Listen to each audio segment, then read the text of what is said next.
I've always had trouble making major purchases. As a kid, I watched my parents fight a losing battle in an attempt to keep my childhood home. After the house had been foreclosed on, I vowed never to let my own future children go through the same thing. Even though I was young, it was clear to me that starting early was vital. Odd jobs dominated my schedule from that moment forward, and every penny I made went directly into savings. Needless to say, years of this approach resulted in a pretty nice stash for myself. As soon as I turned 16, I shifted my attention to getting a real job, continuing my habits of saving my money in the process. Despite my ability to plan for the future, the thought of significant purchases always made my skin crawl. I had built a buffer for myself, providing me with the security I had craved since my parents lost our house years before. A big part of my success had come because of my choice to live a minimalistic life as I got started. I had refused to spend exorbitant amounts of money on cars, a home, or anything else. My plan had always been to start spending money when I could pay for everything with cash. With my 1995 Jeep Grand Cherokee and the mattress I had set up in the back, I was happy. Remaining as unassuming as possible, I slowly grew cash rich. This approach went on without a hitch, until my Jeep broke down for good. The vehicle had many issues in the past, but the moment I heard I'd blown the head gasket, along with a number of other things, it was clear to me that the repairs would cost more than the Jeep was worth. Now, as I stood on the showroom floor of a used car dealership, my stubborn nature had the salesmen reaching the end of their rope. Having burnt through each one of their negotiation strategies without reaching a deal, the group huddled together behind the main desk. The 2019 Kia Forte that I had my eye on sat just beyond the picture window, and the group murmured amongst themselves. Their gazes bounced between me and the car that sat outside. It felt as though bugs were crawling beneath my skin as I thought about spending such a large lump sum of money. Although I fought back against a panic attack, my outward appearance remained calm. Smiling in the direction of the salesman, I shrugged my shoulders, attempting to convey further that they had me on the hook, but that the price was way too high. The initial salesman had agreed to lower the price of the car, but had settled just under $30,000, a price that remained far too steep. There was one thing I still couldn't figure, though. They were coming at me hard as they tried to secure the sale, and I couldn't understand what prevented them from simply walking away. One thing was certain. They refused to give up. As I thought about what the men could be planning, one of them turned and approached me. I was a bit taken aback by the comments that followed. "We don't normally do this, but our manager would like to speak to you in his office.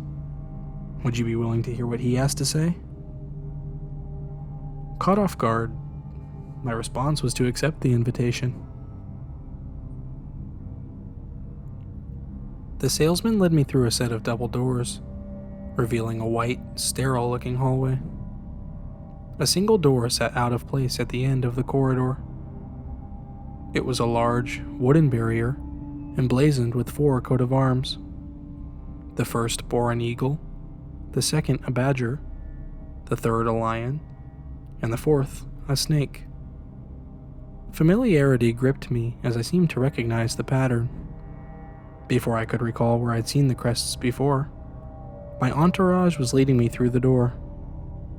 When I entered into the room on the other side, the interior made me freeze in my tracks. What was once a blank, modern design had morphed into a medieval atmosphere. Candles decorated the walls, and a large desk sat centered in the room. A small chair sat behind the desk, its back facing towards me.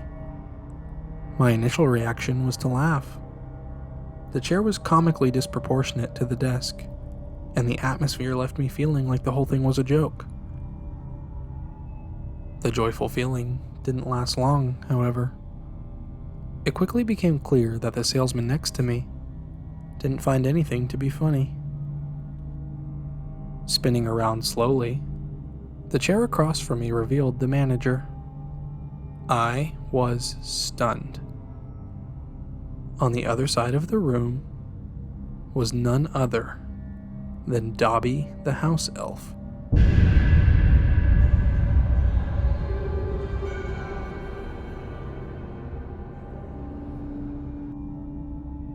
All at once, the images displayed on the door were clear in my mind once again. The mascots from the 4 Hogwarts houses? From Harry Potter. Really.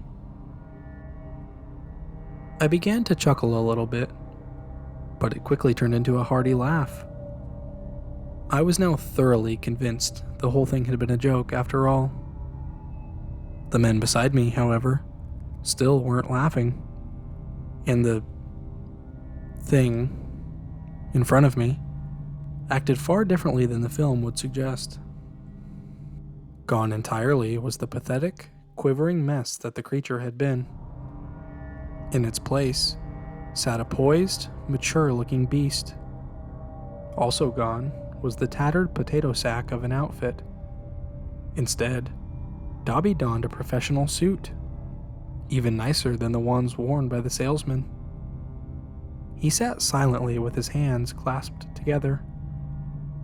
Several moments later, one of his employees grabbed my shoulders before shoving me down onto my knees. "You will hear him out," one of the men said, slowly but sharply. My amusement at the situation was gone, fully replaced by a deep, instinctual fear. I scoffed before asking the only question that would come to mind. What the hell are you?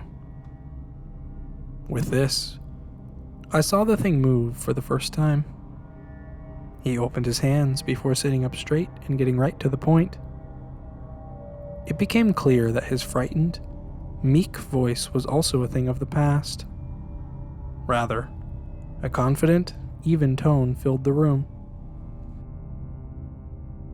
I understand you're having trouble with some of our pricing. Is this true? He stared at me intently, awaiting my response. Stuttering as I searched for the words to say, the elf quickly let his patience expire. Well, there's nothing wrong with that. A smart man must ask questions before making a purchase this large. Still facing the initial shock of the situation, my response was to deny what I was seeing. You aren't real. None of this is real. I don't know what's going on, but I need to leave. Now. This approach was a mistake. The cordial tone from the elf evaporated in a flash, now replaced by a stern, even borderline angry demeanor. Forgive me, but I'm not at all concerned about your view on what's real and what's not. You humans see a few movies, or read a few books, and you think you know everything. I'm here to do my job. Nothing more. Nothing less. I was absolutely speechless. Sensing my hesitancy, Dobby jumped down from his chair. He rounded the desk before walking directly over to me. Down on my knees, I was looking right into the thing's eyes. All skepticism left in me flew out the window. I was face to face with something that should not have existed. I'll get right to the point. Just how much were you looking to spend? Having no idea how to respond to the question, I decided to tell him the truth. Around 15,000 at the most. I'm not looking for anything fancy. A smile crept over Dobby's face, and he scurried back to his side of the desk. I've got just the thing. he said. I watched as the tiny creature disappeared under his desk. He shuffled around for several moments before popping up and placing something on top. It was an old, beat-up broomstick. A dull-colored wood stood in place for the long handle, and brown hay protruded out of one end. Rolling my eyes, I awaited a response from the figure sitting across from me, but he refused to give one. Sitting down in his chair once more, his eyes were wide as he clasped his hands together once again. Sighing loudly, I asked the obvious question. So, you're saying for 15 grand, I can fly on a broomstick? It was my turn to smile, but mine was sarcastic, even condescending. Dobby responded quickly, not a hint of doubt present in his voice. Yes. It'll be all yours. You can be sure of it. A silence fell over the room, and the beast appeared to sense that I was doubting his proposition. He jumped in once again, now seeming to challenge me not to take the offer. Just a little reminder. Today you learned that elves exist. Are you really in a position to doubt the offer I have? Questions raced through my mind. If this were true, why hadn't I ever seen a flying broom? How would I prevent people from seeing me? Could I control it? How much practice would I need? Most importantly, did this all mean that magic existed? Honestly, I still don't know what made me react the way I did. After a few more moments of silence, I agreed to purchase the broomstick. Removing the cash from my pocket, I placed it down on the table before shaking the hand of the elf across from me. Picking up the unassuming new vehicle, I turned to leave the shadowy room. Just before crossing the threshold, one of the salesmen stopped me. He offered to show me how to use the broomstick, to which I quickly agreed. Leading me back into the white hallway, the man began making a series of knocks on one of the walls beside us. When he finished the pattern of knocking, a doorway opened up, revealing a dark staircase behind it. I followed behind the man as he moved up the stairs. The excitement built within me, making me giddy as we approached a hatch in the roof. Light flowed in through an opening as the man opened the hatch before moving through it. Crawling out onto the roof, I made my way to the edge of the rear side of the building. Placing the broomstick between my legs, a nervous anticipation threatened to boil over. My instruction was simple, and I wasted no time in obeying it. The next thing I did was jump. The excitement I had felt just moments before was gone. When I heaved myself from the structure, I went straight down. Hurling towards the ground, my limbs flailed, and the confidence I had felt disappeared in a flash. There was nothing that I could do to halt myself, and the ground grew closer with each second that went by. Long story short, I did a belly flop onto the pavement below me. Narrowly avoiding one of the large green dumpsters, my body hit the ground hard. Strangely enough, I never lost consciousness. With that being said, the sudden stop must have left me paralyzed. I was unable to move as I laid on my stomach inside of the fenced area, unable to call for help.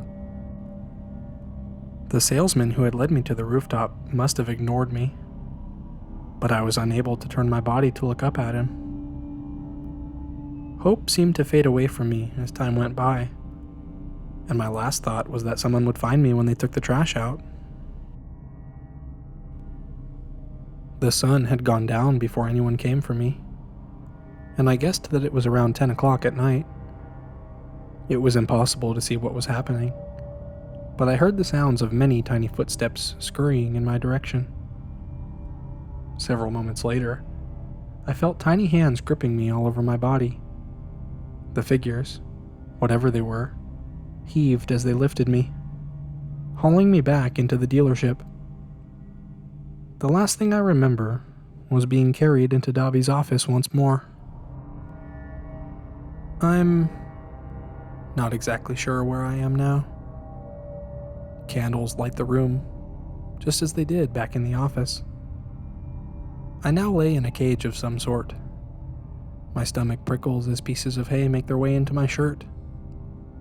The room smells awful, and despite my inability to move, I can see a human body laying motionless in a cage beside mine. Nobody has come for me, and I've lost track of how many days it's been. Hunger pains pound from my stomach, and I stopped screaming days ago due to dehydration. My body remains here, broken and motionless, wasting away. There's really no reason for you to try and find me. All I really want to do at this point is serve as a warning, as an example of sorts. The next time you buy a car, please decline any offer they give you to go in the back.